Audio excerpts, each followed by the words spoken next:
Hello viewers, నేను Rohan. Welcome to social post.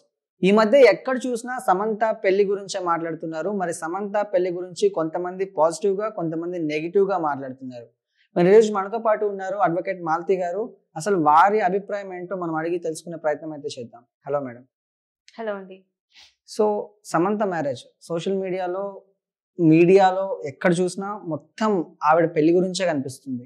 అసలు ఆవిడ పెళ్లి మీద జనాలు పాజిటివ్ అండ్ నెగిటివ్ గా ఉన్నారు. బేసిక్ గా మీ ఒపీనియన్ ఏంటి, మీ అభిప్రాయం ఏంటి? ఒపీనియన్ అంతా పక్కా పెడితే ఏంటంటే, ఒక్కసారి మ్యారేజ్ అయిన తర్వాత, డివోర్స్ అయిపోయిన తర్వాత సెకండ్ మ్యారేజ్ చేసుకోవచ్చు. లీగల్లీ అదేం ఫోర్బిడెన్ కాదు. అంటే ఎనీవన్ కెన్ మ్యారీ ఎనీవన్. ఇప్పుడు ఇలా చూసుకుంటే నాగ చైతన్య పెళ్లి చేసుకోలేదా? మచ్ బిఫోర్, ఎన్నో రోజుల కంటే ఇంకా చాలా ముందే పెళ్లి చేసేసుకున్నాడు. అప్పుడు ఎవరేం మాట్లాడలేదు కదా. బట్ సమంత పెళ్లి చేసుకునేసరికి ఎందుకు ఇంత హైలైట్ చేస్తున్నారు అండ్ చాలా మంది కమెంట్స్ చేస్తున్నారు. అంటే ఎట్లా అయిపోయిందంటే, ఒక ఫీమేల్ చేసుకుంటే, ఒక ఆడమ్మ చేసుకుంటే ఒకలాగా, ఒక అబ్బాయి చేసుకుంటే ఒకలాగా అన్నట్టుగా సొసైటీ బయాస్ చేసి డివైడ్ చేసి చూస్తున్నట్టు అనిపిస్తుంది. అంటే ఎందుకు అలా అంటున్నారంటే, అప్పుడు నాగ చైతన్య సమంత విడిపోయినప్పుడు అందరూ ఈమెని స్ట్రాంగ్ ఉమెన్, ఇలాగే ఉండాలి life. Strong women doesn't mean she will, అంటే ఆమె ఇంకా పెళ్లి చేసుకోవద్దని కాదు కదా. అక్కడ ఆ డివోర్స్ ని ఆమె హ్యాండిల్ చేసిన విధానం, ఎందుకంటే ఆమెకి అలిమనీ ఇస్తాను ఆఫర్ ఇచ్చినప్పుడు ఆమె టోటల్ రిజెక్ట్ చేసింది.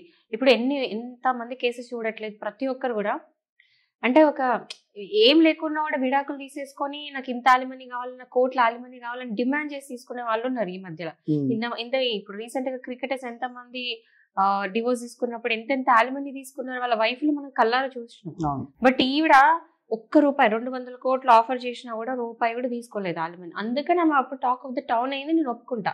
అండ్ స్ట్రాంగ్ ఉమెన్ అంటే స్ట్రాంగ్ ఉమెనే, కానీ స్ట్రాంగ్ ఉమెన్ అయిందంటే ఆమె జిందగీ మరి సింగిల్ ఉండాలనే రూల్ ఉందా? లేదు కదా. ఎవరికైనా హ్యాపీగా ఉండే హక్కు అనేది ఉంది. అంటే హ్యాపీగా ఉండాలి అంటే ఒక్కొక్కరికి ఒక్కొక్క డెఫినేషన్ ఉండొచ్చు. అంటే ఒకరు సింగిల్గా ఉంటే హ్యాపీగా ఉండొచ్చు, కొంతమంది పెళ్లి మళ్ళీ రీమ్యారేజ్ చేసుకుంటే హ్యాపీ ఫీల్ అవ్వచ్చు. ఎవరి ఇష్టాలు వాళ్ళది. ఆమెకు మేబీ రీమ్యారేజ్ చేసుకోవాలనిపించింది, ఆమెకు తగ్గట్టు, ఆమె వేవ్ లెంత్, ఆమె మైండ్ సెట్ తగ్గట్టు ఒక హస్బెండ్ దొరికిండు, అందుకే ఒప్పుకొని చేసుకున్నట్టుంది. ఇప్పుడు నాగ చైతన్య కూడా అంతే కదా, ఆయనకు తగ్గట్టు ఆమె దొరికింది, ఆయన చేసేసుకున్నాడు. ఇంకా అప్పుడు ఆ టైంలో అతని మ్యారేజ్ ఇట్లయింది అట్లయింది అని గ్రేట్ గా మాట్లాడిన వాళ్ళు, ఏమైతే ఇంకా అంత గ్రేట్ గా అంత గ్రాండ్ కూడా పెళ్లి చేసుకోలేదు. ప్రైవేట్ సెరమనీ, అంటే లిటరల్ కొంతమందిని పిలుచుకుంది, ఏదో బయటికి పెళ్లి అయిందని చెప్పడానికి మాత్రం ఫొటోస్ బయట రిలీజ్ చేసింది తప్ప it was completely private ceremony. Nobody were invited. అంటే ఆమె మెంటాలిటీ చూస్తే కూడా ఆమె ఏమి ఇట్లా పెద్దగా ఏమంటారు, ఏదో ఆర్భాటం అట్లాంటివి ఉండే మెంటాలిటీ కాదు. Simple and sweet. ఎందుకంటే అప్పుడు అలిమనీ వద్దన్నప్పుడు, ప్లస్ ఇప్పుడు కూడా మ్యారేజ్ సెరమనీ ప్రైవేట్ చేసుకోవడం. ఇప్పుడు అదే నాగ చైతన్య అట్లా వేసుకున్నాడా? ఎంత గ్రాండ్ పెళ్లి తీసుకున్నా నాకు అలా చూసినాం. ఇంకోటి ఫిల్మ్ ఇండస్ట్రీలో చూడండి, ఒకటి ఉంటది, అంటే ఇది అందరు గమనించిందో లేదో, ఒక హీరో ఈవెన్ 60 ఏళ్ళు 70 ఏళ్ళు వచ్చినా కూడా హీరోనే ఉంటాడు, హీరోలానే చలమని అవుతాడు, హీరో రోల్స్ మాత్రమే చేస్తాడు. అదే హీరోయిన్ ఒక్కసారి పెళ్ళి అయిందంటే గాన్, ఆమెకు ఆ రోల్స్ హీరోయిన్ రోల్స్ రావు, సైడ్ క్యారెక్టర్స్ వస్తాయి, హీరోయిన్ అమ్మలాగా వస్తాయి. అంటే ఈ జెండర్ ఇన్ఈక్వాలిటీ ఇండస్ట్రీలోనే ఉంది. అది పాస్ ఆన్ అయిపోయి ఇప్పుడు ఈ పెళ్లి వరకు కూడా వచ్చిందని నాకు అనిపిస్తుంది. అంటే లిటరల్లీ క్రిటిక్స్ కూడా ఎట్లుంటారంటే, ఆమె కూర్చున్నా తప్పే, నించున్నా తప్పే, ఏం చేసినా తప్పే, అదే నాగ చైతన్య ఏం చేసినా గ్రేటే, ఇట్లా మాట్లాడే వాళ్ళు ఉన్నారు. బట్ నా మట్టుకు ఒకటి అప్రిషియేట్ చేసి ఏంటంటే, చాలా ఒక 10 years బ్యాక్, అంటే ఒక డెకేడ్ బ్యాక్ ఉన్నట్టు ఇప్పుడు లేదు. మైండ్ సెట్ చేంజ్ అయిపోయింది. ఎందుకంటే కొంతమంది యాక్టర్స్ పెళ్లి చేసుకున్న తర్వాత యాక్ట్రెసెస్ స్టిల్ వర్కింగ్, అంటే యాక్సెప్ట్ చేస్తున్నారు. కొంచెం బాలీవుడ్ లో యాక్సెప్ట్ చేస్తుండే, ఇప్పుడు కొద్ది గొప్ప టాలీవుడ్కి వచ్చింది. అంటే నయనతార కానీ వీళ్ళందరూ కూడా పిల్లలు పుట్టిన తర్వాత కూడా యాక్సెప్ట్ చేసి హీరోయిన్ లాగా మనం యాక్సెప్ట్ చేస్తున్నాం. కొంచెం చేంజ్ వచ్చింది. అట్లా స్లోగా ఇది కూడా చేంజ్ వచ్చి ఇప్పుడు కూడా యాక్సెప్టెన్స్ అనేది పెరుగుతుందని అనిపిస్తుంది. అండ్ నాకు తెలిసి నేను చూసినంత మట్టుకైతే చాలా మంది సమంతకు సపోర్ట్ చేసిన లెక్క మంది ఉన్నారు. Because end of the day it's completely personal life. మీకు, నాకు, వారు చూసే ఏ ప్రేక్షకులు కానీ ఎవరికి కానీ ఆమె పర్సనల్ లైఫ్తో సంబంధం లేదు.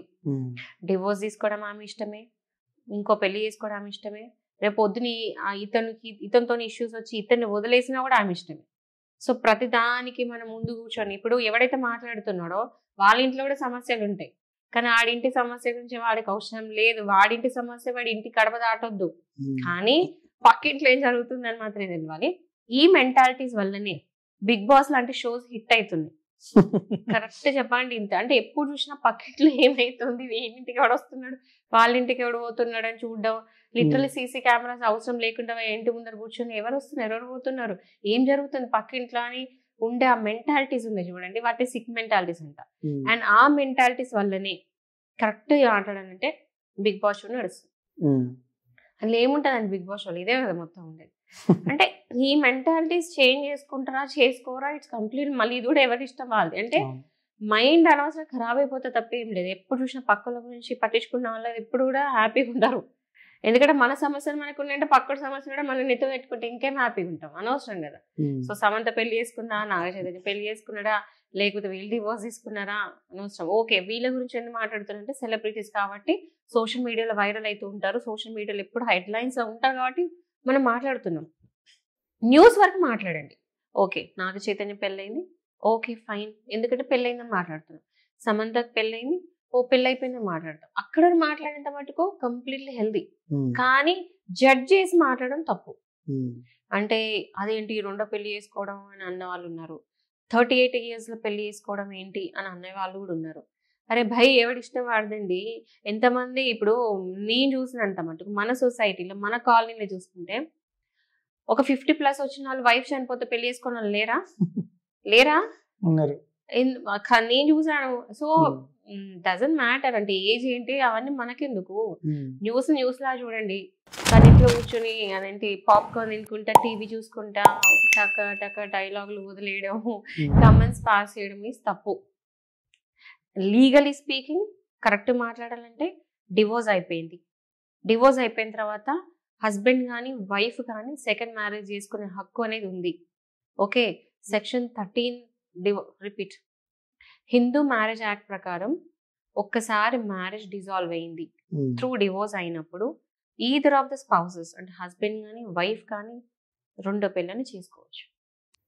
సో ఒక్కసారి మ్యారేజ్ డిజాల్వ్ అయిన తర్వాత డివోర్స్ అయిన తర్వాత ఇద్దరు కూడా హిందూ మ్యారేజ్ యాక్ట్ ప్రకారం మళ్ళీ రెండో పెళ్ళని చేసుకోవచ్చు. చట్టమే ఆపట్లేదు. ఇంకా కూర్చొని మీరు జడ్జిలు తీసుకుంటా రిపీట్ ఇంకా మీరు అందరు ఇంట్లో కూర్చొని ఇట్లా అట్లా ఆయన ఇట్లా అని మాట్లాడుకుంటా అంటే కంప్లీట్లీ మీ టైం వేస్ట్.